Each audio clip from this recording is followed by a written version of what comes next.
Assalamualaikum warahmatullahi wabarakatuh. Selamat pagi. Waalaikumsalam warahmatullahi wabarakatuh. Slide share saya sudah terlihatkah? Sudah, Pak. Pak. Oke, baik. Hari ini kita akan berdiskusi tentang teknologi yang terkait dengan wide area network ya, atau kalau istilahnya ini internet lah. Jadi kalau ada yang menyatakan WAN, bisa kita analogikan WAN ini adalah internet. Nah, mungkin Anda kalau beli access point atau beli routers, wireless router gitu, kadang di belakang dari wireless router tersebut ada tulisan LAN dan ada tulisannya WAN. Nah, WAN ini biasanya diarahkan ke internet. Yang LAN diarahkan ke intranet atau ke jaringan lokal, ke jaringan internal di organisasi atau di perusahaan atau di institusi kita. Nah, teknologi WAN ini muncul ya internet lah ya, karena tentu saja ada kebutuhan orang untuk saling berkomunikasi, bertukar data ataupun informasi yang sifatnya global ya. Dan mungkin saja tidak hanya sebatas antar benua di dunia, mungkin juga nanti ke bulan, ke Mars atau ke planet-planet lainnya yang mana itu ada manusianya gitu. Kalau misalkan ini protokolnya anggap protokol yang dipakai untuk ke manusia ya. Nah, dulu pada saat awal-awal WAN ini masih teknologinya pakai standar atau protokol X25. Ini dulu bandwidth-nya kecil sekali ya. Bandwidth dulu cuman segini ya, memang dari dulu cuma dipakai untuk menghantarkan teks saja, tidak ada yang aneh-aneh seperti, maksudnya aneh-aneh itu macam-macam ya. Kalau sekarang ada video, ada audio, kemudian juga streaming, main game segala macam, sehingga butuh bandwidth yang besar. Nah, kalau dulu benar-benar teks, tapi teknologi untuk mengantarkan teks ini masih dipakai sampai sekarang. Kalau Anda pergi ke tempat-tempat berbelanja atau supermarket gitu ya, Anda lihat EDC yang buat pembayaran dengan kartu, yang kartunya digesek atau dimasukkan, biasanya mereka punya device atau EDC istilahnya. Alatnya itu masih pakai teks murni sebenarnya buat transmisinya, sehingga mereka tidak perlu bandwidth yang besar. Biasanya pakai 2G atau pakai 3G sudah bisa, jadi nggak perlu 4G. Nah, jadi setiap teknologi pada satu titik itu akan punya segmentasi pasarnya sendiri-sendiri. Maksudnya setiap teknologi akan match, akan cocok dengan kebutuhan yang ada di setiap lininya masing-masing. Gitu. Itulah kenapa sampai dengan sekarang radio belum mati, gitu, belum tewas. Kemudian surat kabar masih ada, karena segmentasi pasarnya ada, walaupun sudah amat sangat kecil sekali. Nah, lain-lain nanti kita akan lihat ada frame relay, ada sekarang mungkin ada FTTH ya, fiber to the home, yang digunakan oleh IndiHome, kemudian Excel juga ada, Biznet dan yang lain-lain. Nah, biasanya penyedia-penyedia layanan kayak tadi saya sebut, kayak IndiHome, Biznet, Excel, kemudian juga kalau di Samarinda tambahan Stromnet. Kalau sekarang mungkin namanya Iconet kayaknya, Iconet atau Iconet gitu. Yang punyanya Icon Plus, anak perusahaan PLN, mereka menggunakan PPP atau PPPoE ya. Ini yang digunakan untuk menyambungkan Anda di rumah dengan layanan internetnya mereka atau dengan internet service provider yang tadi saya sebutkan. Nah, harapannya setelah Anda mengikuti course ini, Anda akan mengerti bagaimana PPP dan PPPoE, kemudian juga Anda diharapkan juga menguasai konfigurasinya dan sedikit konsep tentang MPLS dan SR. MPLS dan SR. Ya, mungkin MPLS ini juga tidak banyak juga nanti diimplementasikan karena ada penggantinya lah, kira-kira seperti itu. Sedangkan PPP dan PPoE ini masih dapat bertahan sampai sekarang karena memang penggunaannya cukup banyak. Kita lihat Tadi saya sudah sedikit sampaikan, ya anggap saja WAN itu adalah internet. Jadi WAN ini menghubungkan lebih dari satu lokal area network dengan area yang berbeda. Ya bisa jadi dalam hitungan kilometer, ratusan sampai mungkin melewati benua ya, dari benua Asia misalkan ke benua Amerika, benua Eropa, benua Afrika dan yang lain-lain gitu. Atau tadi saya sudah sampaikan, misalkan kita punya ekspansi kolonisasi manusia di bulan ataupun di planet Mars, ya itu lanjutannya. Jadi kita bisa saja connect sampai dengan planet-planet yang lain. Ya WAN juga istilahnya, belum ada istilah lain. Ya. Saya juga belum menemukan untuk koneksi antar planet atau antar galaksi itu apa gitu. Nah, tadi juga saya sudah sedikit sebutkan kalau LAN itu koneksinya di dalam suatu organisasi internal gitu. Di belakang router istilah lainnya. Jadi ini LAN, dia berada di belakang router. Kalau ini router, ini ke belakangnya, maka ini masuk dalam golongan LAN. Atau istilah lain adalah intranet. Jadi kalau ada yang bilang intranet, ya ini bisa disebut dengan LAN. Kemudian kalau keluar, ya ini adalah WAN. Jadi kalau Anda keluar di sini digambarkan internet itu dengan cloud, ya, dengan awan. Jadi kalau ada istilah cloud computing ya berarti teknologinya adalah teknologi yang basisnya IP base atau internet. Ya, kita bisa lihat di sini ada router connect ke pihak luar.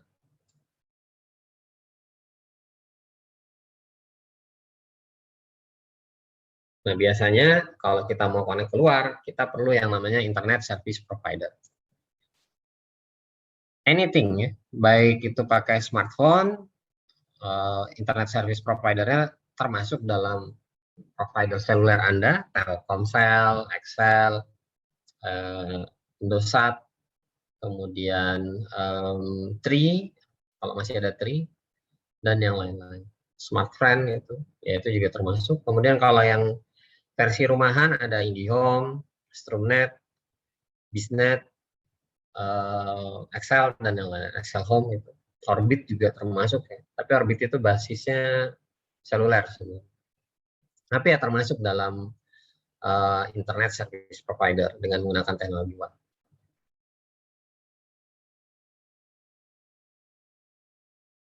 Nah, teknologi WAN ini sebenarnya bisa kita lihat dari dua link di TCP/IP. Jadi kalau kita pakai model referensi TCP/IP yang 5 layer, maka kita bisa lihat bahwa LAN dan WAN ini bisa kita lihat perbedaannya dalam protokol di dua layer ini. Jadi protokolnya berbeda di dalam dua layer. Ini contoh protokol LAN, Ethernet, Wi-Fi, atau wireless LAN, kemudian juga Bluetooth termasuk di situ ya. Kemudian untuk WAN ya ada RS232, kemudian V24, V35, ATM, G703, kemudian Family Ray, HDLC, dan PPP. Ya, mungkin yang paling banyak dipakai masih sekarang adalah PPP atau PPP-LE 1.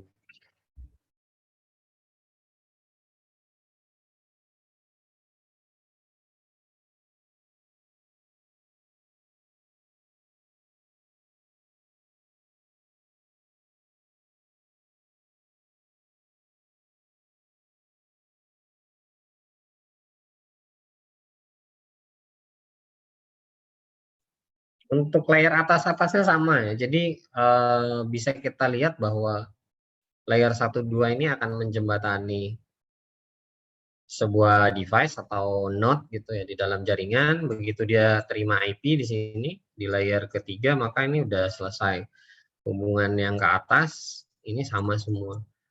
Mau IP-nya lewat LAN atau mau lewat WAN, Ketika sudah sampai di layer ketiga, maka perlakuannya akan sama semua. Jadi begitu masuk di sini, terima IP, bisa IP-nya dihantar dengan PPPP atau PPPoE, atau dengan DHCP, misalkan pakai hotspot manager gitu ya, di jaringan WiFi 8211 yang dipakai, dapat IP, begitu dapat IP, semua sama di layer ketiga sampai dengan ke atasnya ini. Jadi yang berbeda benar-benar di layer kedua dan pertamanya saja. Ada 3 roles atau apa ya, tanggung jawab lah atau peran dari WAN. Yang pertama ini di sisi customer atau di sisi kita, si pengguna akhir, kemudian provider paling ujung, maksudnya ISP apa yang kita gunakan, dan provider. Ya mungkin ada lagi induknya yang akan menyatukan keseluruhan dari WAN yang ada. Nah, customer edge atau ke arah user ini di arah kita. Kita punya, kalau di IndiHome kita punya modem IndiHome, termasuk di situ juga akses point-nya.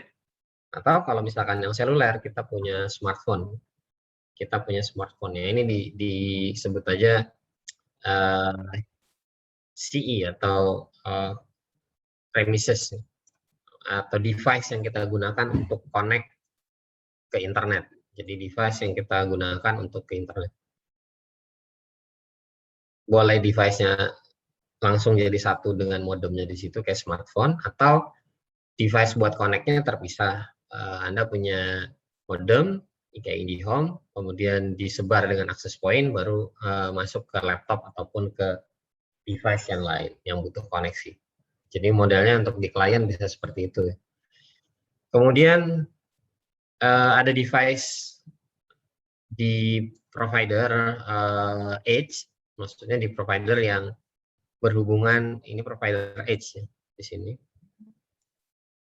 berhubungan langsung dengan customer. Jadi ini provider edge, ada juga provider induknya. Jadi belum tentu Telkomsel ataupun ya, tapi kalau Telkomsel karena dia besar, dia pasti sudah di depan punya backbone sendiri. Contoh yang kecil apa ya? Mungkin contohnya kayak di Unmul ya. Unmul itu sebenarnya pakai Indosat. Nah, tapi Indosat tidak langsung turun ke Unmul. Jadi Indosatnya di sini.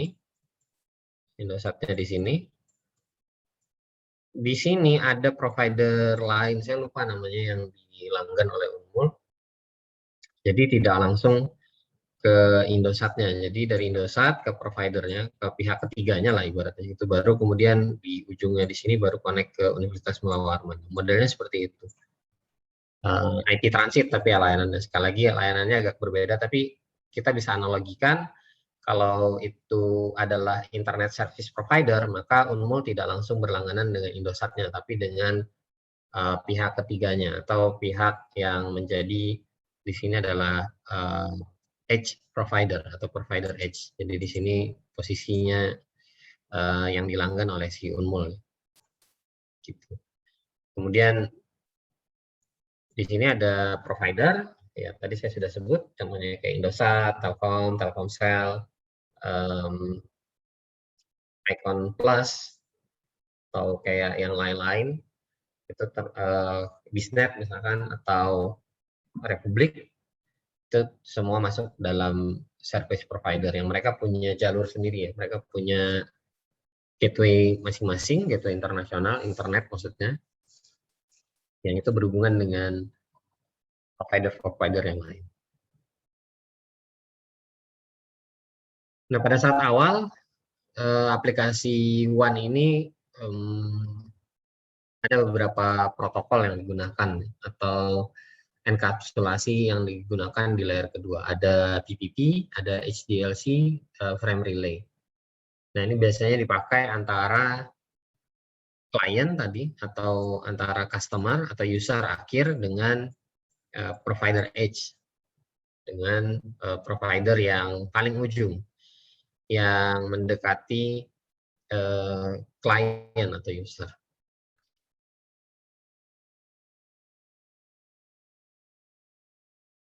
Nah, sedangkan untuk ATM sendiri ini dipakai untuk koneksi antar ISP.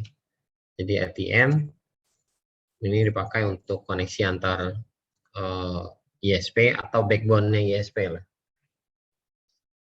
Jadi untuk backbone sesama ISP mereka pakai ATM. Kemudian ke klien mereka menggunakan PPP, HDLC atau Family Line.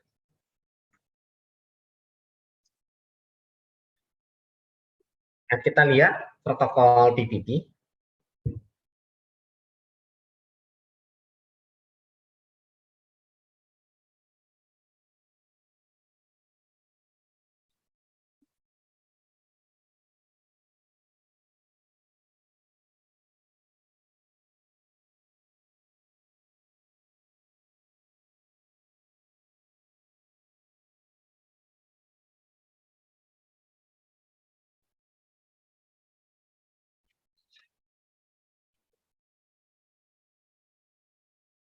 PPP ini masih banyak digunakan sampai dengan sekarang, tapi basisnya sebenarnya basis PPP, cuman dibuat dalam Ethernet. Jadi istilahnya kalau dibuat dalam Ethernet atau berjalan di atas Ethernet adalah point-to-point protocol over Ethernet. Nah, ada dua model autentikasi yang digunakan atau untuk mengetahui siapa sih user yang connect dengan PPP server. Jadi PPP ini ada dua, ada PPP client, ada PPP servernya. Nah, untuk mengauthenticate atau mengetahui yang connect itu adalah benar kliennya, maka ada dua model atau ada dua proses yang bisa digunakan, bisa PAP atau dengan CAP. Kemudian untuk mengontrol koneksi di PPP menggunakan link control protokol ya, LCP. Nah, di mana ini dipakai untuk proses mulai dari handshake atau negosiasi sampai dengan proses autentikasi dan kemudian establish. Maksudnya establish koneksinya udah berjalan.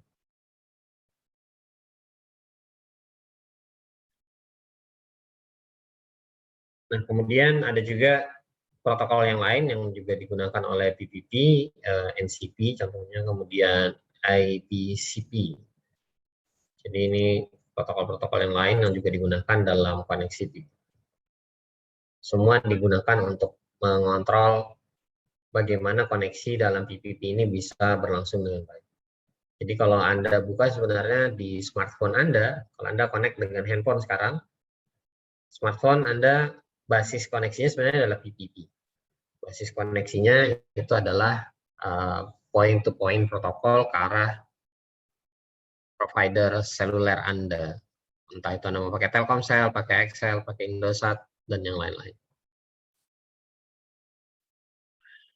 Nah, untuk proses koneksinya, anggap pada saat smartphone Anda dinyalakan atau Anda menyalakan modem IndiHome di rumah, maka saat awal itu pasti ada negosiasi atau handshake ya, istilahnya proses handshake.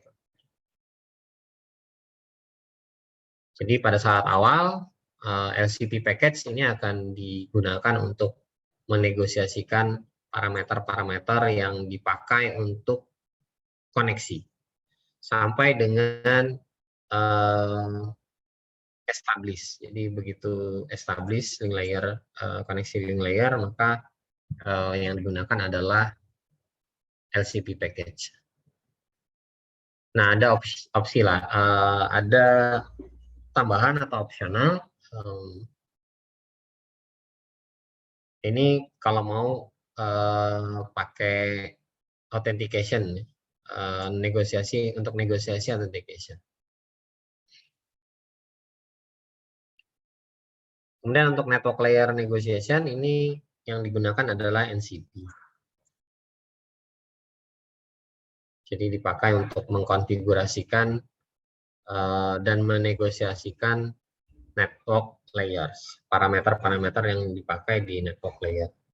Network layer berarti ya layer ketiga ya. Network layer sekali lagi adalah layer ketiga. Jadi kalau kita klasifikasikan, ini connect dulu, berada di layer kedua.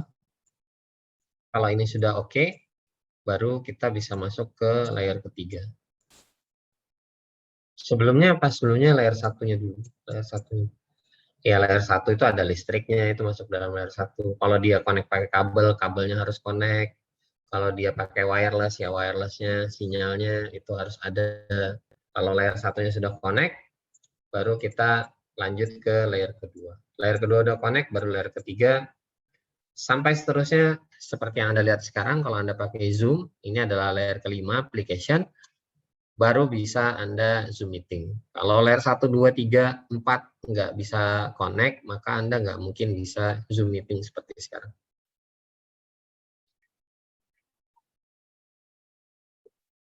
Ini adalah step ataupun tahapan-tahapannya tadi, mulai dari belum nyala device-nya atau mati gitu, kemudian proses establish, tadi ada proses negosiasi atau yang lain-lain. Dari negosiasi gagal atau sukses. Kalau gagal ya kembali ke awal. Kalau sukses lanjut autentikasi. Apakah Anda benar adalah Mr. X? Kalau Anda benar, maka Anda akan lolos proses autentikasi. Kalau gagal ya di terminate atau di disconnect. Kembali lagi ke step yang awal. Kalau beneran Anda adalah Mr. X, maka sukses establish network layer. Sampai dengan Anda memutuskan untuk men-terminate atau saya udahan connect-nya gitu. Nah, sama terminate balik lagi ke posisi awal.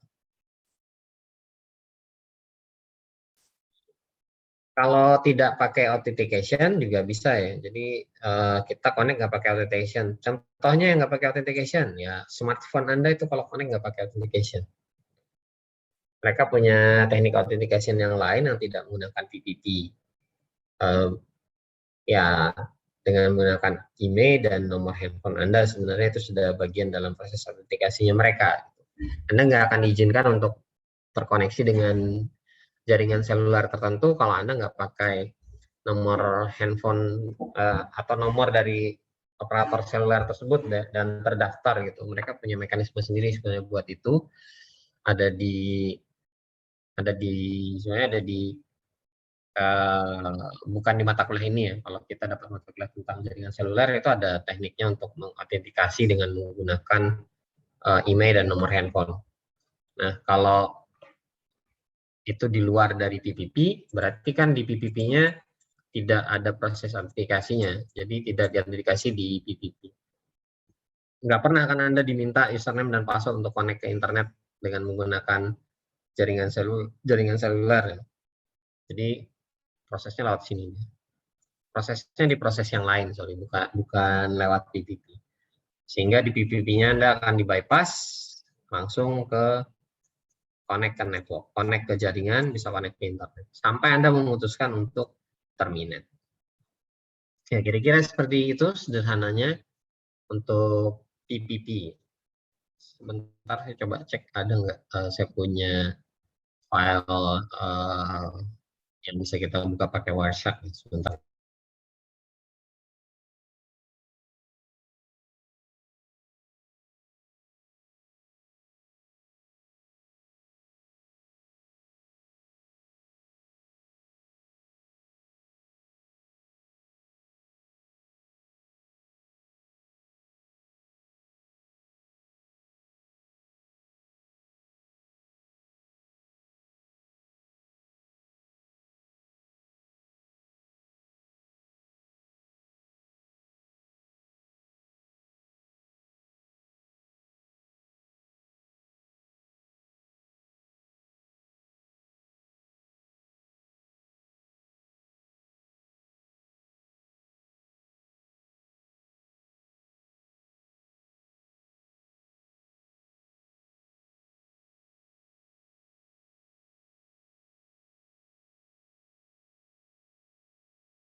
Oke, saya punya tapi adanya PPPoE, tapi sama saja PPP dan PPPoE.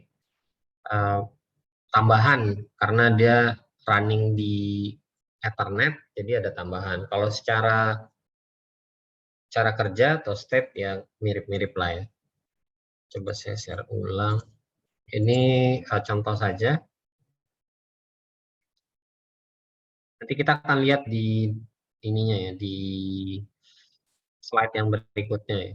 Mulai dari ini, proses si klien membroadcast minta layanan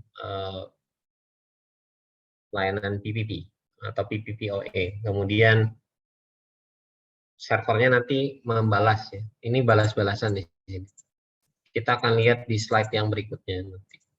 Oke, saya lanjut aja dulu.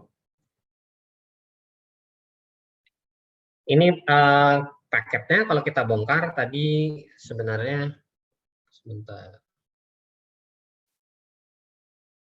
Kalau di Wireshark kita bisa bongkar paket LCP-nya ya. Saya ambil contoh saja. Nah, ini contoh paket LCP. Kalau kita bongkar dengan Wireshark,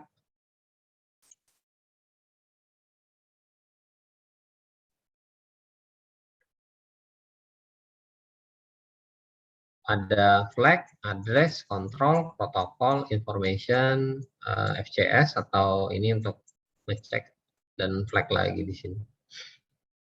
Kita bisa lihat CP package di sini.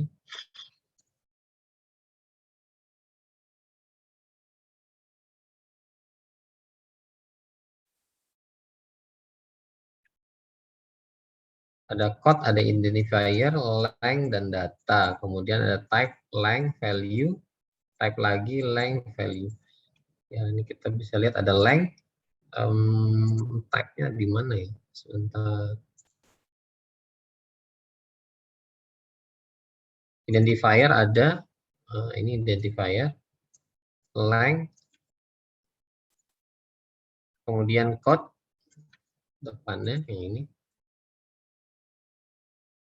Berarti ini di dalamnya lagi ya, di datanya. Jadi kita harus buka data isinya ini. Ya, ini contoh saja. Ini masih configuration. Kalau data ada nggak ya data? Belum ada kayaknya. Oke, itu contoh saja. Kalau kita bongkar dengan menggunakan Wireshark, tadi kita bisa lihat informasinya. Kemudian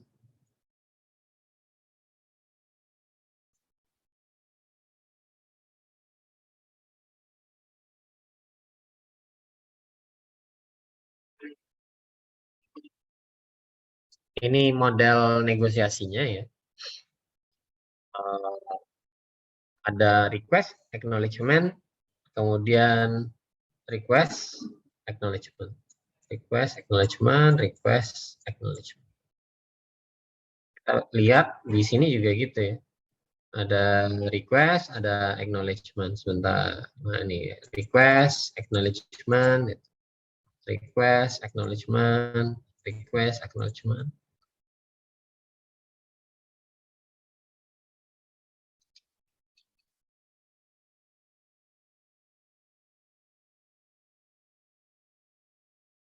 Nah, di sini kalau kita lihat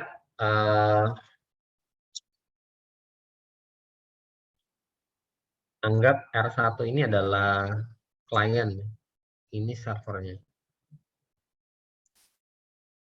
Jadi mereka akan saling menegosiasikan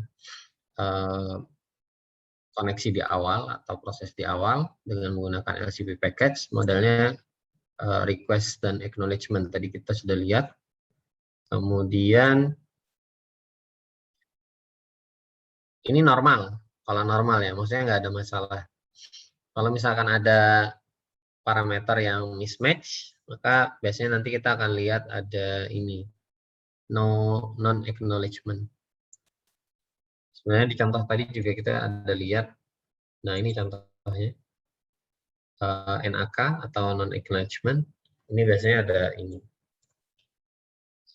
Kalau misalkan terjadi parameter yang nggak match, yang tidak sesuai pada saat terjadinya proses pertukaran paket LCP, maka biasanya akan ada non-acknowledgement configure atau tidak diterima atau tidak di-acknowledge. Nah, ini kalau misalkan seperti itu, si user atau si klien diminta untuk melakukan modifikasi parameter yang ada, kemudian ulangi negosiasinya. Parameternya apa saja? Ini adalah parameternya. Jadi dia harus menyesuaikan parameter yang ada di server. Ini parameter punya server, kamu harus sesuai dengan ini. Kalau nggak sesuai, ya kamu rubah. Ini contoh, dia pakai MRU. MRU ini berapa jumlah maksimum package unit yang bisa dikirimkan. Dia pakai standar 1500, biasanya ini memang 1500 ya. MRU, MTU itu sekitar 1500. Di sini pada saat mulai langsung pakai paket besar di 2000. Begitu masuk nggak bisa gitu ya. Dia bilang sama si server, kamu nggak cocok parameternya. Parametermu nggak cocok. Silahkan kamu konfigurasi ulang. Dikonfigurasi ulang, dijadikan MRU-nya 1500. Nah, ini baru diokekan. Atau ada parameter yang tidak dikenal, unrecognized parameter. Sama ya, ini juga biasanya di-reject. Di-reject dan diminta untuk melakukan konfigurasi ulang juga. Ya, ini konfigurasi ulangnya biar sama. Begitu konfigurasi ulangnya oke, di sini akan diterima. Nah, untuk proses autentikasi, ini salah satunya menggunakan PHP, salah duanya atau yang lain menggunakan CAP. Kita bisa lihat di sini pakainya CAP ya. Ini yang saya pakai CAP.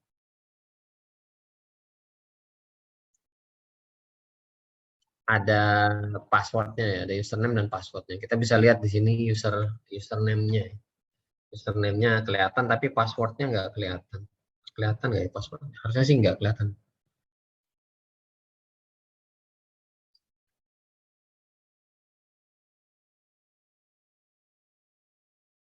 Usernya aja yang kelihatan ya. Jadi kalau passwordnya sih nggak kelihatan biasanya.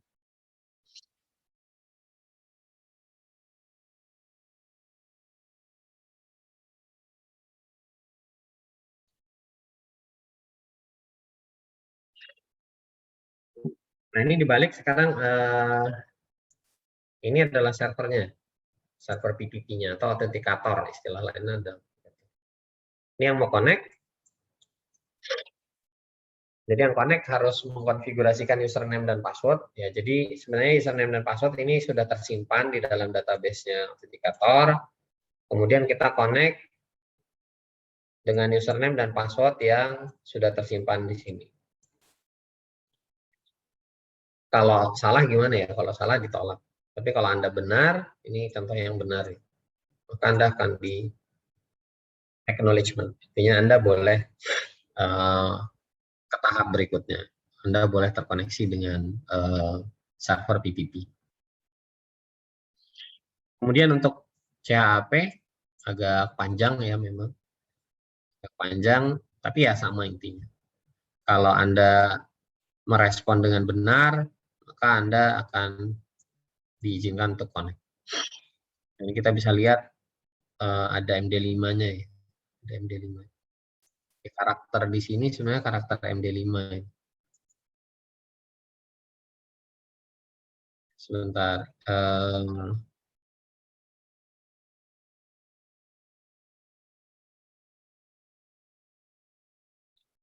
Challenge dan responnya kayaknya dijadikan dalam bentuk MD5 ya. Ya, ini dalam bentuk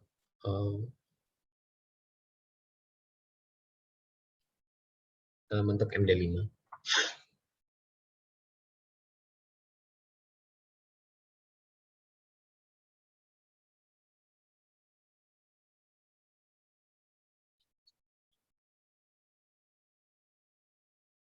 Nah, prinsip dengan menggunakan MD5 ini juga sebenarnya digunakan di hampir seluruh metode autentikasi dengan menggunakan password. Jadi sekali lagi password itu tidak tersimpan aslinya, tidak tersimpan dalam bentuk seperti ini. Jadi kalau kaidah database yang benar untuk menyimpan username dan password itu tidak menyimpan benar-benar nama username dan nama dan isi passwordnya, tapi ini di MD5 kan semua. Ini dirubah dalam bentuk MD5. Sehingga si provider itu tidak akan pernah tahu siapa sih username Anda sebenarnya dan kemudian passwordnya itu apa. Harusnya tuh seperti itu. Jadi kalau Anda nanti bikin program yang ada username dan password, maka username dan password sebaiknya disimpan dalam bentuk MD5, tidak menggunakan apa ya, plain text username dan password. Jadi username password dirubah dalam bentuk MD5. Message Digest versi 5 ini maksudnya. Nah, kemudian kalau kita menerima static IP address, ini naik untuk ke layer 3 ya. Naik untuk ke layer 3. Kalau static IP address, sebentar, ini yang jadi server siapa?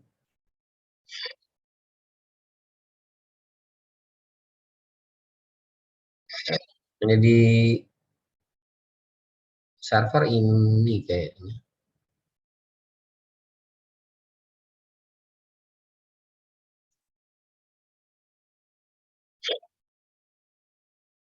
Ini akan memberikan IP address 10.111 ke arah kliennya.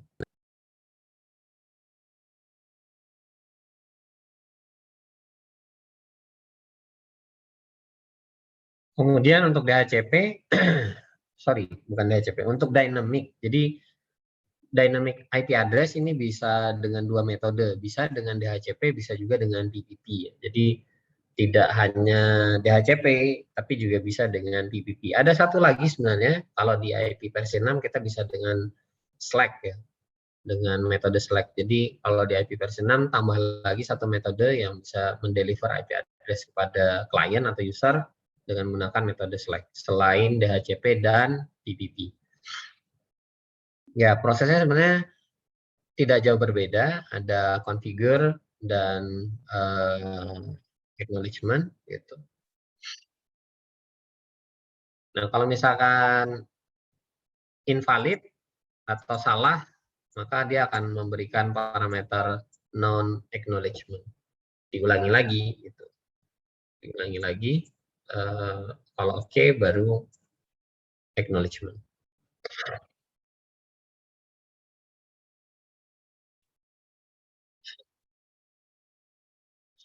Ini konfigurasinya yang bisa dilakukan di server.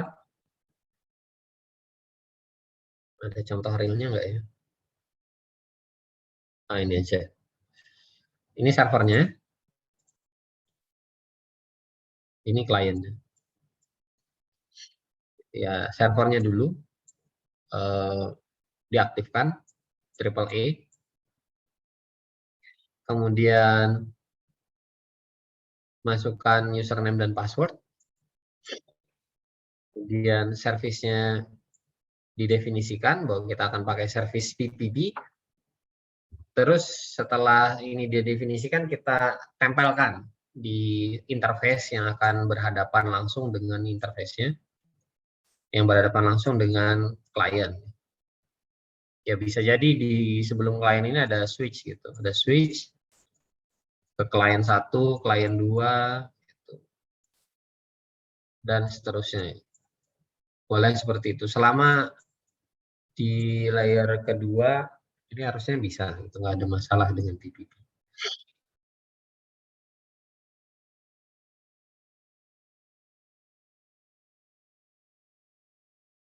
Nah, setelah ditempelkan di interface, kemudian kita set authentication-nya, modelnya di sini menggunakan PAP.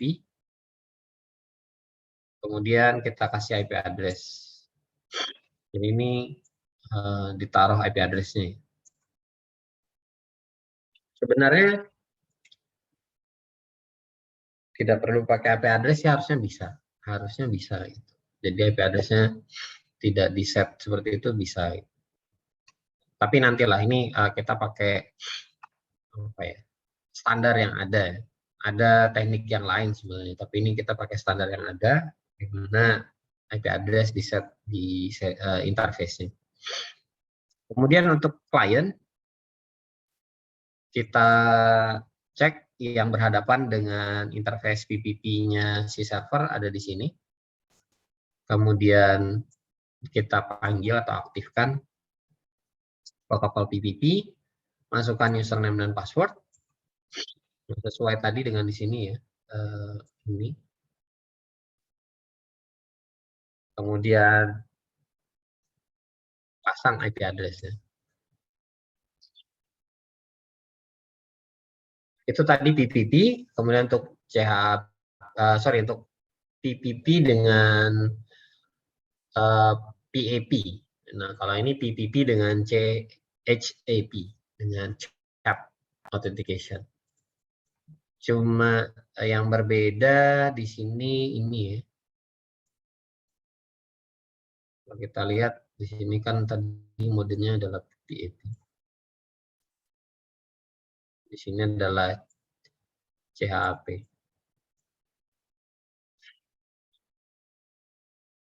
Di sisi klien nggak ada yang beda, sama semua, cuman di sini saja yang berbeda. Mode autentikasinya saja yang berbeda. Nah, berikutnya PPPoE. PPPoE ini sampai sekarang juga masih banyak digunakan, terutama kayak di IndiHome, Stromnet, dan layanan-layanan FTTH lainnya yang ke rumah-rumah. Basisnya adalah PPPoE atau PPP yang berjalan di atas Ethernet. PPP yang berjalan di atas Ethernet. Jadi sebenarnya paket PPP-nya ini dienkapsulasi masuk ke dalam paket Ethernet. Jadi dibungkus istilahnya dengan frame Ethernet. Jadi kalau ini adalah frame Ethernet-nya, ini yang membungkus paket PPPoE-nya. Jadi paket PPPoE-nya ini dibungkus oleh si frame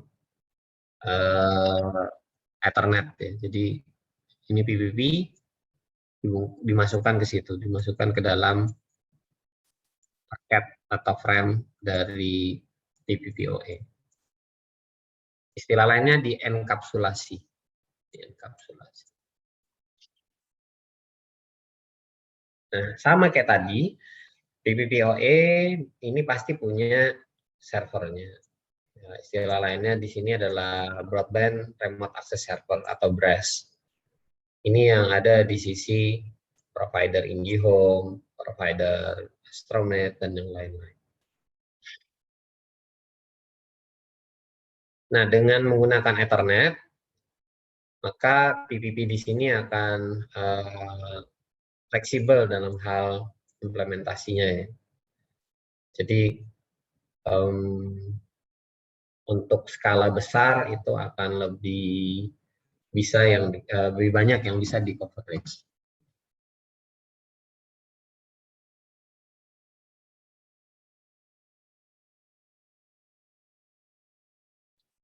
Ini contoh skenario-nya. Ketika kita punya PPPoE server, maka kita bisa punya banyak klien yang mungkin nanti akan kita hubungkan dengan internet.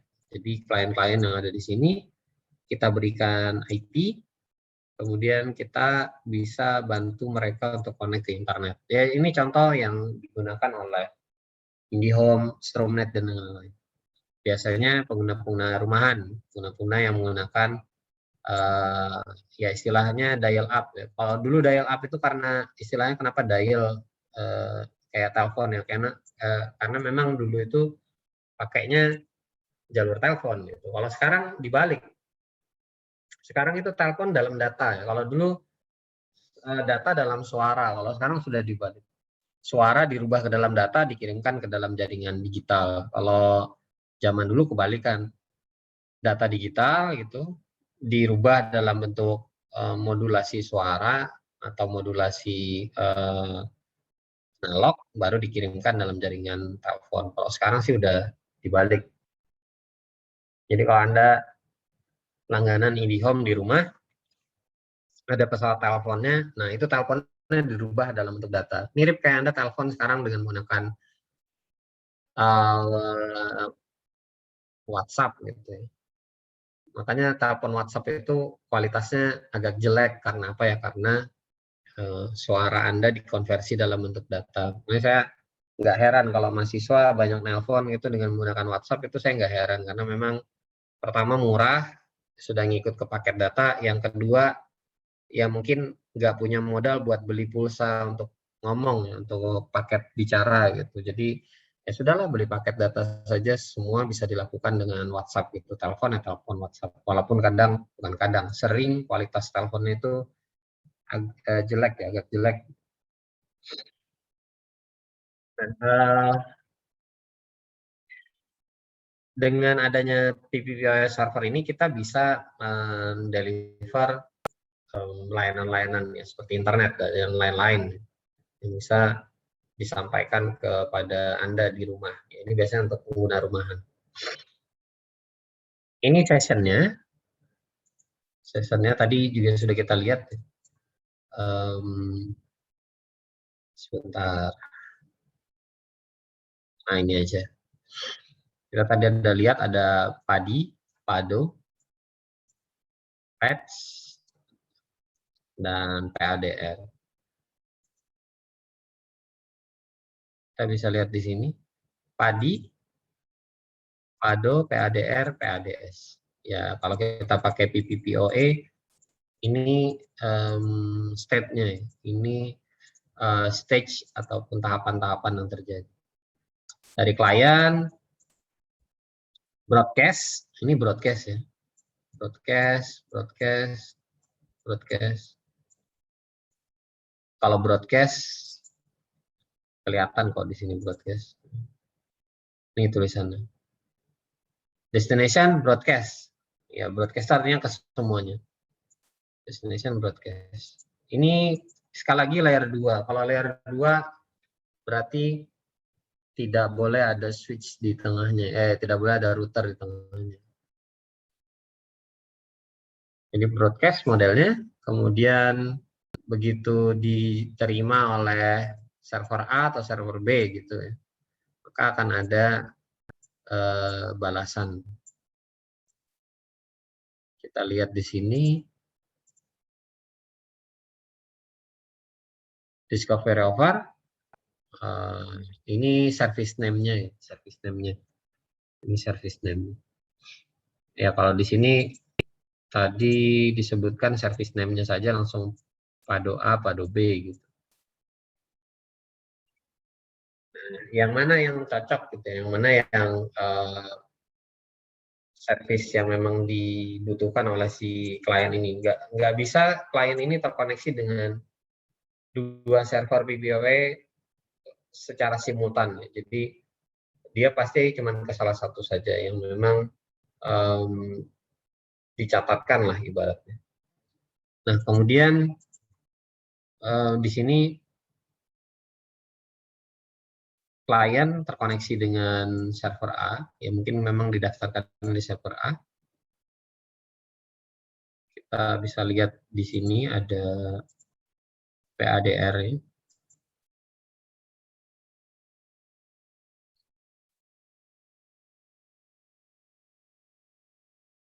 Kemudian di respon,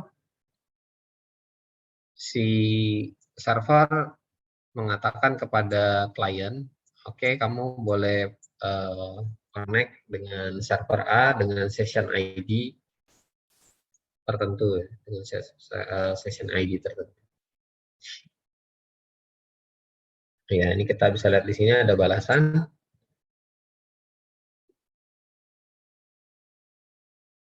Ini balasan dari si server. dia akan mengkonfirmasi, oke, kamu boleh sesi terkoneksi dengan sesi saya, dikasih nomor sesinya nomor berapa. Nah, ini sesi ID-nya dalam bentuk heksadesimal ya, 0003, ini heksadesimal.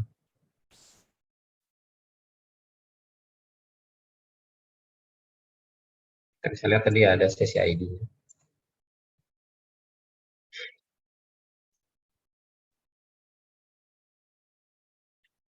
Nah, ini sama sebenarnya untuk session stage-nya tadi kita sudah bahas di PPP negotiation, pakai LCP, application, dan NCP. Tadi udah kita bahas.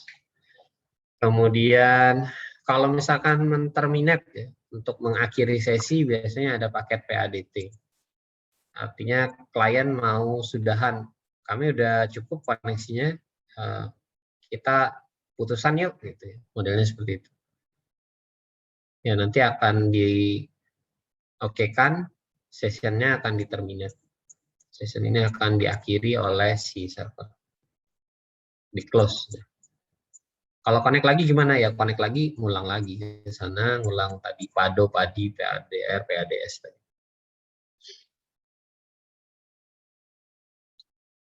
Ini konfigurasinya sebentar kita lihat aja langsung.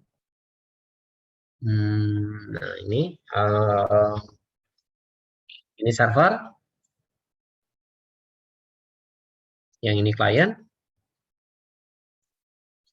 Kemudian di sini kita bikin dulu IP pool. IP pool satu subnet ya, ini satu subnet. Kemudian untuk gateway-nya diambil di sini. Untuk autentikasi pakai CHP, kemudian IP address yang akan digunakan, ya ini tadi sudah didefinisikan ya gateway-nya di sini. Kemudian kita bisa tempelkan di bind, istilahnya ditempelkan ke interface yang menghadapi klien. Interface-nya adalah ini. Boleh di tengah-tengahnya ini ada switch gitu, silahkan. Selama connect pakai layer kedua itu boleh, ada switch-nya. Jadi nanti di switch ini ada R2, R3 gitu ya. Ada router keempat yang mungkin jadi klien juga, dan seterusnya. Ya, setelah ditempelkan, kita kemudian bikin akses usernya. Sama kayak yang PPP tadi ya, kita bikin username password, kemudian juga service-nya didefinisikan.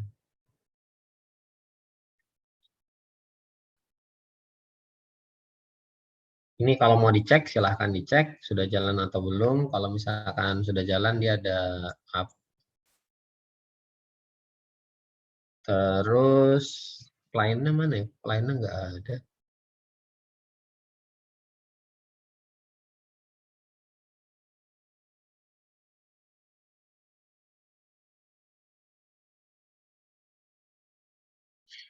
Ini nggak ada kliennya ya.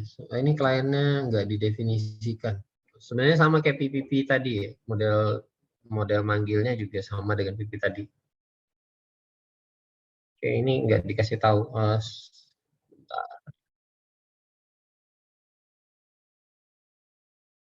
Oh, kliennya malah di sini. Kliennya di sini. Klien duluan. Salah ya ini. Sekali lagi salah. Tidak mengkonfigurasi klien dulu. Yang benar adalah server duluan, baru kemudian klien. Jadi ini mungkin slide-nya kebalik kali dari sana. Jadi Anda bisa mengkonfigurasi server dulu, kalau sudah baru klien. Ya ini modelnya seperti ini. Kita bisa taruh nanti di sini. Kemudian username dan password taruh sama tadi ya dengan yang tadi. Terus juga mode autentikasinya juga harus sama, harus sesuai. Kemudian ini di bind atau ditempelkan konfigurasi yang tadi. Nah, kalau Anda mau nambahkan routing, Anda bisa pakai ini. Jadi routingnya itu lewat PPP interface-nya. Jadi routingnya dari sini ke arah sini. Routing statik. Jadi misalkan Anda ingin connect ke internet, 000 ini kan 0/0 ini kan default root ya, default root-nya lewat PPP interface gitu. Maka kita bisa tambahkan dengan konfigurasi yang ini.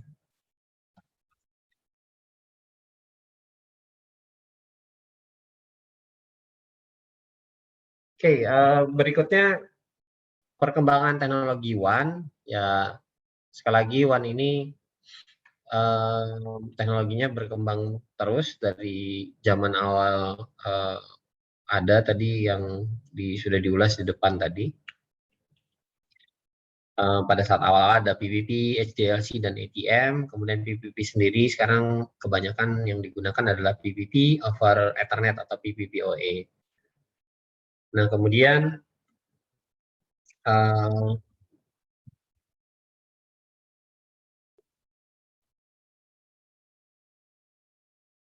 karena dalam teknologi WAN ini masih mengandalkan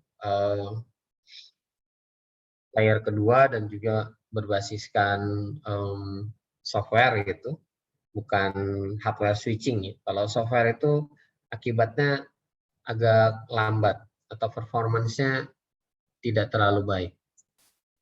Jadi performance-nya tidak terlalu baik sehingga lama-lama bottleneck, lama-lama akan ya mentok lah, sederhananya seperti itu.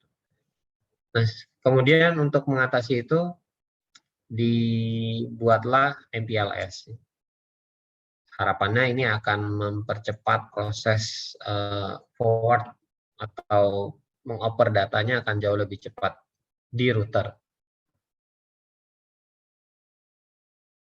Nah, jadi dalam MPLS ini dia cukup melihat labelnya, dia tidak akan melihat isi dari paketnya atau headernya. Jadi dia cukup lihat labelnya, dia akan pas gitu ya. Sebenarnya teknologi label ini sudah kita kenal dengan zaman dari zaman pos lah.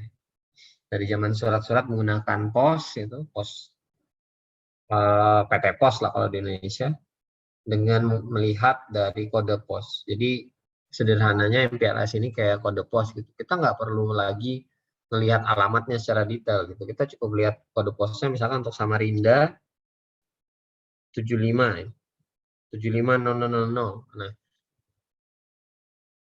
orang pos itu tidak perlu tahu detail alamatnya itu kemana. Misalkan saya mau ngirim pos dari Jakarta ke Samarinda gitu. Saya cukup lihat kode pos 75. Saya tidak perlu lihat belakangan 75 berapa, 3 digit di belakang 75 XXX gitu. Maka saya tahu bahwa 75 sekian-sekian ini adalah kode posnya untuk Samarinda. Ya, labelnya ini gitu. Sehingga saya tidak perlu lihat lagi belakangnya. Saya juga tidak perlu lihat kalau ada alamat gitu, kayak saya tidak perlu lihat alamatnya. Paket ini labelnya adalah label ke Samarinda. Sehingga lebih cepat gitu. Bayangkan kalau ada 1.000.000 paket, saya harus lihat ini, saya juga harus lihat ini. Pasti akan lambat. Pasti akan mengorbankan yang namanya performance, forward performance, atau meneruskan paket. Ya sama seperti di PT Pos ataupun di forwarder yang lain, kurir-kurir yang lain. Mereka mungkin punya mekanisme sendiri ya. Mereka mungkin punya kode atau label wilayah masing-masing, sehingga tidak perlu lihat alamat detailnya. Yang perlu lihat alamat detailnya nanti adalah kurirnya. Kurirnya pun mungkin sudah di coupling. Berdasarkan di sini kan kalau kita lihat yang di bagian ini itu adalah kode kelurahan atau kecamatan. Misalkan Unmul 75119 gitu. Sudah itu pasti cakupannya kecamatan itu lah, Gunung Keluar. Jadi yang lihat ini nanti di kantor pos cabang gitu ya. Nanti si kurir cukup lihat alamat detail sehingga semakin cepat proses pengiriman barang. Ya sama modelnya seperti itu juga, sehingga harapannya akan mempercepat proses forward, akan mempercepat proses switching atau pertukaran dari paket. Nah, ternyata router-router itu juga semakin meningkat performance hardware-nya, atau secara keseluruhan ternyata juga semakin meningkat. Sehingga nggak ada lagi bottleneck yang di depan ini, bottleneck yang di sini tuh udah nggak ada lah ibaratnya gitu. Akhirnya MPLS sekarang mungkin juga mulai ditinggalkan, dan orang juga mulai banyak kalau connect ke yang lain-lain, ada yang pakai virtual VPN ya, virtual private networking, atau pakai ya yang lain-lain ya. Ini juga biasanya MPLS dipakainya dengan TE atau traffic engineering, termasuk untuk mempertahankan tingkat layanan atau QoS.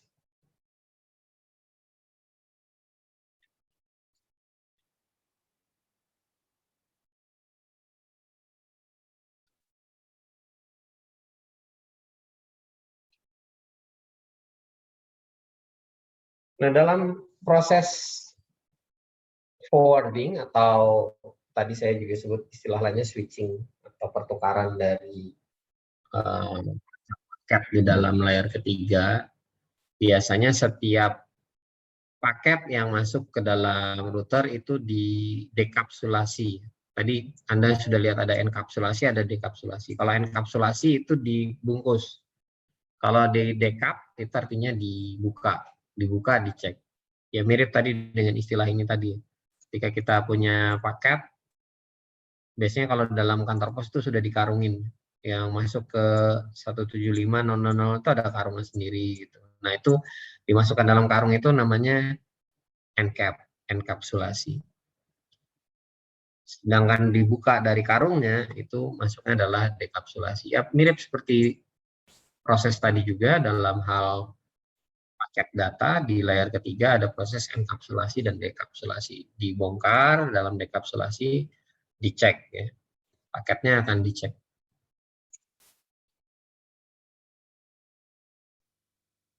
Kemudian dilihat dari routing table ya, ini mungkin Anda sudah belajar kemarin. Mana yang paling cocok? Begitu ketemu yang paling cocok, di forward. Begitu seterusnya. Jadi setiap kali terima paket akan di dekap, lihat routing table, kemudian di enkapsulasi lagi, dipaketkan lagi, kemudian diteruskan. Sehingga ini kalau banyak tentu saja akan menurunkan performance dari routernya. Jadi kalau banyak paketnya, ya benar aja kalau misalkan Pak Pos gitu banyak paketnya, lama-lama ya dia pasti akan capek, tidak bisa memaintain speed awal-awal, atau makin lama ya makin lelah. Ya router juga seperti itu, makin lama makin banyak ya pastinya dia akan kerepotan. Nah, dengan MPLS ini dengan lihat labelnya saja. Jadi MPLS ini jalan di layer ketiga, dia menggunakan IP sebagai backbone-nya, atau layer 3 sebagai backbone-nya, sebagai tulang punggung dari jaringannya. Nah, MPLS sekali lagi ini termasuk tunnel. MPLS ini adalah tunnel. Dia connection oriented, jadi pakainya kalau connection oriented pasti TCP, basisnya adalah TCP. Kemudian karena dia layer ketiga, maka dia berada di sini, di IP routing and control protocol. Dan sekali lagi karena dia memang connection oriented switchingnya, pertukaran datanya adalah connection oriented, kita bisa menjamin QoS-nya. Kita bisa memastikan paket yang dikirim dan diterima itu benar-benar dikirim dan diterima. Jadi kalau connection oriented TCP gitu, tidak seperti UDP ya. Kalau UDP ya kirim aja gitu. Mau diterima, mau enggak, dia nggak peduli. Tapi kalau TCP dia akan memastikan bahwa paket yang dikirim akan diterima. Kalau enggak, ya dia akan resending. Ya makanya di sini kita bisa menjamin QoS-nya.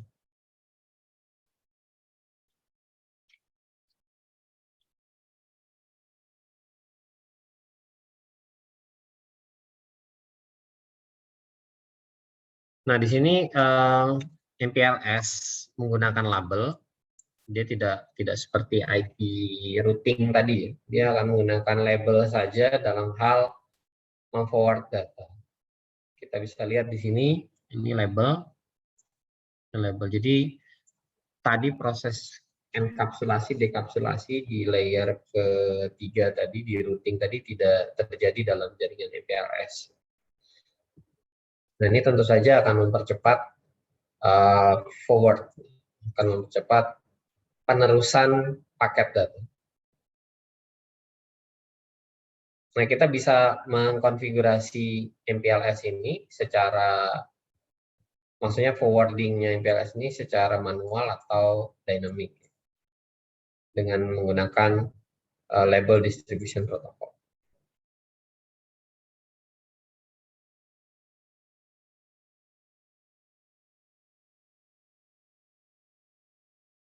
MPLS ini juga tidak lepas dari masalah. Kita bisa lihat di sini, tadi kan kita lihat bahwa MPLS ini bisa didistribusikan secara statik maupun dynamic. Nah, kalau yang statik berarti kita konfigurasinya secara manual. Kalau networknya semakin besar, berarti yang harus disetting secara manual juga akan semakin banyak kan. Pastinya ini akan menyebabkan kerepotan si admin networknya. Kemudian kalau dia dynamic, ini masalahnya mereka tidak memiliki komputasi atau perhitungan jalur. Tidak seperti OSPF ya. Kalau ya OSPF, cost atau path cost, maksudnya beban dari setiap jalur atau jaringan yang dilewati itu ada perhitungannya. Nah, kalau di dalam MPLS nggak ada, sehingga untuk bisa menggunakan cost path ataupun perhitungan atau komputasi dari setiap jalur yang dilewati, si MPLS perlu IGP. Jadi dia perlu IGP. Masalahnya, control plane di protokol ini cukup kompleks ya. Dan juga perlu sejumlah pesan yang cukup banyak untuk memaintain peer-nya. Peer itu maksudnya hal-hal yang router-router yang terlibat di situ dan juga status dari jalur-jalur yang ada. Ya kayak OSPF juga ya, pastinya ada link state-nya, ada status setiap jaringan yang terhubung dalam jaringan OSPF, dan juga pasti akan ada data yang seliweran di situ yang digunakan untuk memaintain koneksi atau mengetahui status dari koneksi yang ada. Nah, sehingga ini tentu saja akan perlu bandwidth tambahan. Nah, artinya kalau kita perlu bandwidth tambahan, protokol itu sendiri sudah makan bandwidth ya, akan menyia-nyiakan bandwidth yang ada gitu. Jadi kalau misalkan Anda punya bandwidth 10 mega gitu, 1 meganya itu udah dimakan oleh protokolnya itu, belum dimuatin data. Sederhananya seperti itu. Dan juga kalau ada perhitungan-perhitungan seperti ini, ya perhitungan-perhitungan seperti ini, pasti akan menyedot resource, pasti akan membuat resource di sini CPU, memori, dan juga hard disk atau storage dari device itu akan kepake. Belum mengalirkan data, belum menyalurkan data. Ini baru komunikasi antar device-nya saja, baru protokol yang bekerja, belum sampai Anda bisa kirim-kiriman data. Jadi bandwidth sudah kepake, kemudian juga resource juga sudah terpakai.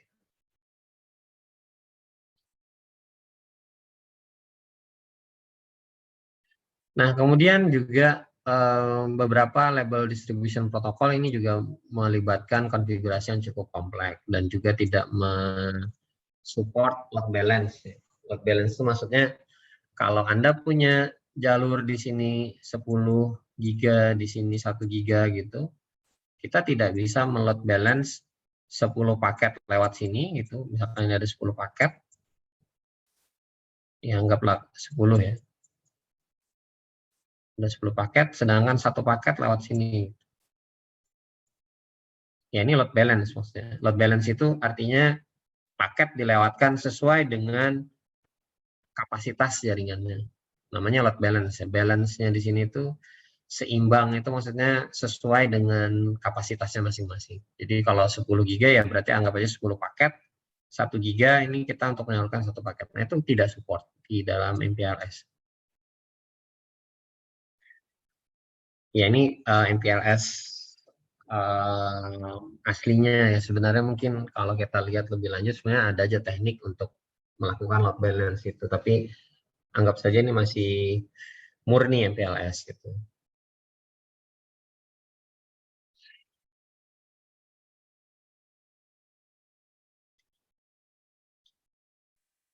Nah, device-device yang perlu mengirimkan paket dalam jumlah besar ini harus memaintain jalur yang benar-benar baik ya, atau jalur yang sangat cocok untuk paket-paket besar.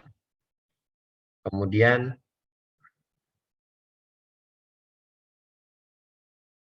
untuk device-device yang lainnya, ini juga harus tahu status koneksi mereka dan juga bagaimana memberikan sinyal gitu, harus lewat jalur yang mana. Ya ini semua tentu saja akan tadi kembali lagi akan menghabiskan bandwidth dan juga akan menyita resource komputasi dari masing-masing device. Sehingga belum jalan paket datanya, kalau ini paket datanya belum jalan, tapi untuk proses komunikasinya, yang ini, proses komunikasinya ini sudah makan bandwidth duluan. Sudah menggunakan resource komputasi duluan ya. Selama ada ini ya, selama ada komputasi, menghitung jalur, load traffic segala macam, mengetahui state atau kondisi dari jaringan, pasti itu makan bandwidth dan juga makan resource. Jadi ya kalau kita lihat ini masalah sebenarnya. Sedikit sih nggak apa-apa, tapi kalau jaringannya banyak, maka ini akan memberatkan bandwidth yang ada dan juga akan memberatkan resource komputasi yang ada dari setiap device yang terkoneksi dalam domain MPLS ini.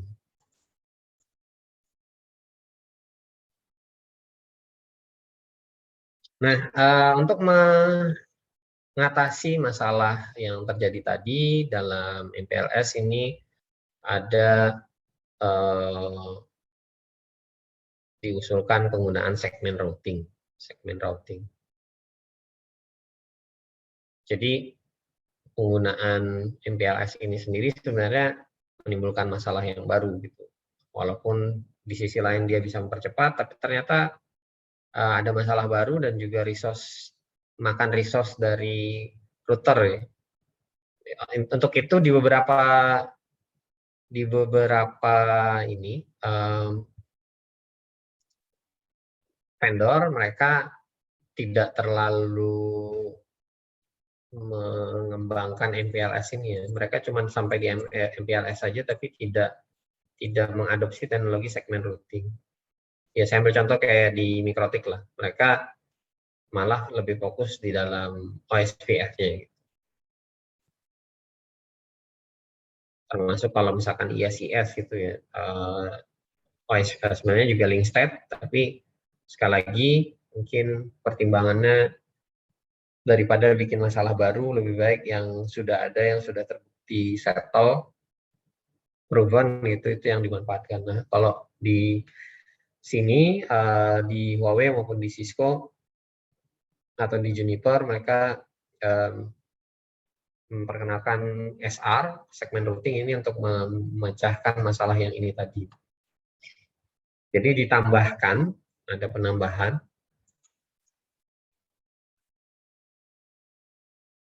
Ada penambahan di dalam protokol yang ada. Ya di IGP maupun di BGP ini kalau keluar, IGP ini kalau di internal.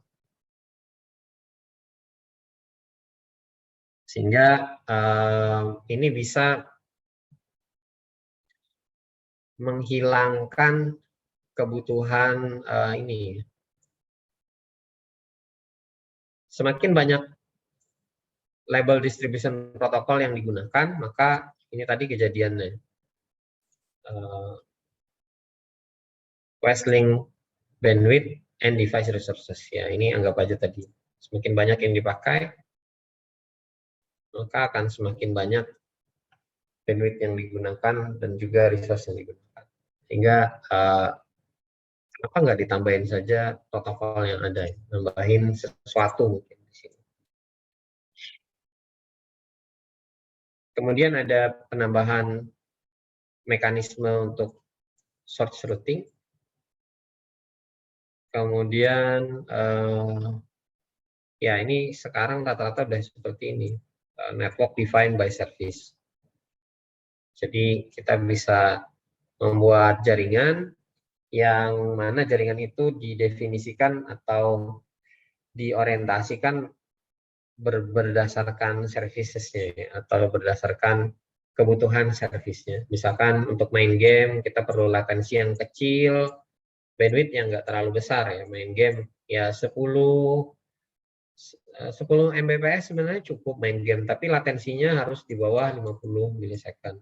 Anggap kalau Anda main Mobile Legends gitu, nge-push rank, paling nggak di bawah 50 milisecond. Kemudian juga paket loss-nya harus sedikit gitu kalau main game.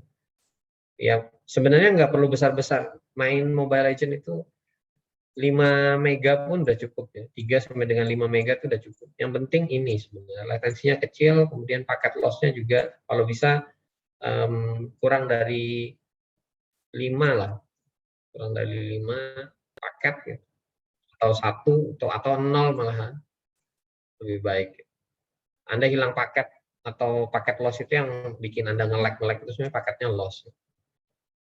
Ya, salah satu penyebabnya adalah latensinya yang tinggi. Kalau latensinya tinggi, dianggap oleh gamenya paket Anda nggak nyampe, sehingga Anda dilanjutkan ke scene ataupun frame yang berikutnya. Jadi Anda nge-lag, tiba-tiba Anda muncul di tempat lain atau patah-patah gitu. Itu salah satu masalah yang ditimbulkan karena latensinya cukup tinggi.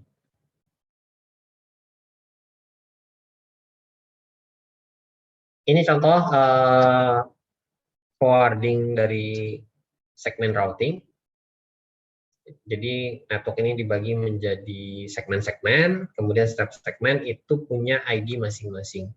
Ya ini sebenarnya mirip dengan OSPF ya, kalau kita lihat OSPF itu kan ada ID-nya ya, ID per network gitu, atau ID per router. Jadi sebenarnya kalau saya lihat ya balik lagi kayak model OSPF gitu. Dan kemudian juga ada adjacency-nya di OSPF juga ada adjacency. Cuman bedanya di sini routingnya berdasarkan routing atau forwarding ya, istilah lainnya forwarding atau routingnya ini berdasarkan ID-nya tadi. Kita bisa lihat di sini modelnya.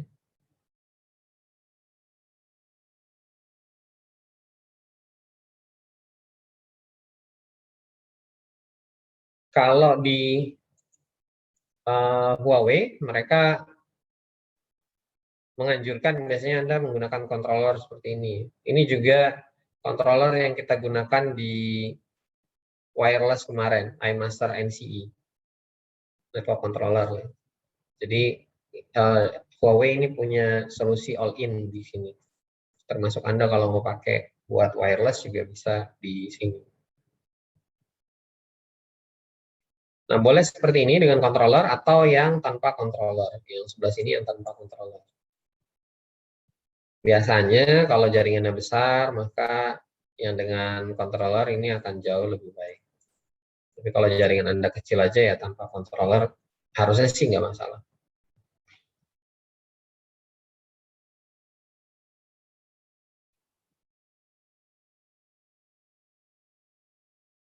Nah, tadi kita bisa lihat bahwa dalam segmen routing kita bisa menspesifikasikan service setiap jaringan yang ingin kita layani dengan jaringan kita itu berbeda-beda.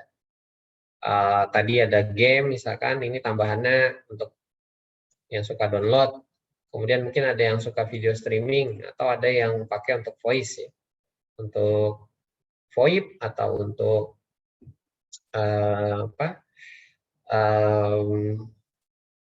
ngobrol gitu dengan protokol apapun lah, dengan protokol atau aplikasi voice, maka kita bisa label atau kita bisa definisikan setiap service yang akan lewat di jaringan kita. Nah, sehingga setiap service yang ada di sini ini akan di forward berdasarkan karakteristiknya masing-masing. Kayak untuk voice, biasanya kan kita nggak mau voice kita itu patah-patah atau putus-putus. Ya, ini kita perlu latensi yang kecil. Tapi voice itu hemat, dalam artian tidak perlu data yang besar. Kemudian untuk video, misalnya kita juga nggak mau video ini patah-patah. Tapi video ternyata perlu data yang sangat besar gitu ya. Karena ada suaranya dan juga ada tampilannya. Ya ini masuk yang low latency tapi high bandwidth. Yang berikutnya untuk download, ya mungkin kita nggak perlu latensinya kecil, yang penting bandwidthnya gede aja. Mau dia putus, maksudnya itu putus sedikit tapi nanti loss, tapi masih bisa request data berikutnya. Gitu. Jadi secara latensi dia nggak perlu ini, nggak perlu tinggi-tinggi banget latensinya. Sorry, latensi itu rendah itu, nggak perlu rendah banget, tapi dia makan bandwidth yang cukup besar. Kita bisa modelkan seperti itu. Oke, ini nanti bisa Anda kerjakan di LMS-nya. Biasanya sih yang ditanyakan di sini itu akan sama dengan yang di LMS. Anda bisa jawab di situ. Jadi kita bisa simpulkan untuk teknologi WAN ini beberapa mungkin sudah tidak digunakan, namun seperti TPP ini penggunaannya dalam PPPoE ya, masih dipakai sampai dengan sekarang. Contohnya ada di smartphone Anda, atau kalau di rumah Anda pakai IndiHome, Anda pakai Stromnet, itu semua pakai PPPoE, dan umumnya juga untuk autentikasinya yang digunakan adalah CHP ya, karena ini PFP ini tidak terlalu secure. Kemudian untuk MPLS atau label switching masih digunakan sampai dengan sekarang, cuman digunakan secara murni tidak, tapi ada tambahannya, ada segmen routing di situ untuk mempercepat proses switching ataupun proses forwarding data, sehingga data ini bisa di forward dengan jauh lebih efisien, jauh lebih cepat atau jauh lebih baik lah. Oke, mungkin itu yang bisa kita simpulkan dan saya sampaikan untuk pertemuan hari ini. Ada yang ingin ditanyakan mungkin? Ada yang mau nanya? Tidak ada? Oke, kalau tidak ada, ya. Pak, Silahkan. saya ingin bertanya tapi bukan mengenai materi, Pak. Mengenai record tuh, kan Bapak uploadnya di Xiaomi, e-learning Unmul. Nah, kita yang MBKM tuh nggak bisa akses, Pak. Yang dari luar maksudnya ya? Dari... Iya, Pak. Betul, Pak. Sebenarnya bisa langsung ke YouTube-nya punya saya. Saya taruh di situ. Cuma kalau di lewat YouTube langsung tidak ke record aktivitas Anda ya. Kalau di e-learning itu kan saya bisa tahu ya aktivitas setiap orang. Jadi saya menilai keaktifan Anda itu tidak lewat daftar hadir ya. Kalau daftar hadir itu siapa aja sih boleh ngisi gitu. Dalam artian ya pura-pura ngisi gitu aja kan belum tentu aktif. Tapi kalau Anda mengakses e-learning, minimal saya tahu dia mengakses e-learning berkali-kali, kan akan kelihatan grafiknya di situ. Jadi buat yang ada di luar Unmul, yang MBKM, Anda bisa langsung ke channel YouTube saya, recordingnya ada di situ sebenarnya. Tapi yang di Unmul, sebaiknya Anda akses lewat e-learning, karena saya akan tahu keaktifan Anda lewat situ. Setiap kali Anda login, setiap kali Anda melakukan apapun di elearning.unmul.ac.id itu akan ketahuan, akan tercatat. Atau mungkin nanti yang dari luar Unmul saya alihkan ke e-learningnya Unmul yang backupan, ya. Ada backupnya sebenarnya. Jadi nanti Anda bisa akses. Mols ya Pak ya? Mols. Kenapa? Mols. Bukan. Kalau Mols kan basisnya bukan Moodle ya. Ini juga basisnya tetap Moodle. Pak ini, saya ralat lagi Pak, sebenarnya bisa masuk untuk learningnya. Tapi itu ada di mana Pak ya recordnya? Di ADJK yang mana? Kelas mana? Oh, ADJK. Sebentar, saya bukakan e-learning unmul.ac.id ya. Saya setting dulu. Sudah terlihat share screen saya? Sudah Pak. Oke, Anda bisa masuk ke ini ADJK yang 2020. Oh, nggak ada Pak kalau bisa. Ini saya taruh di chat.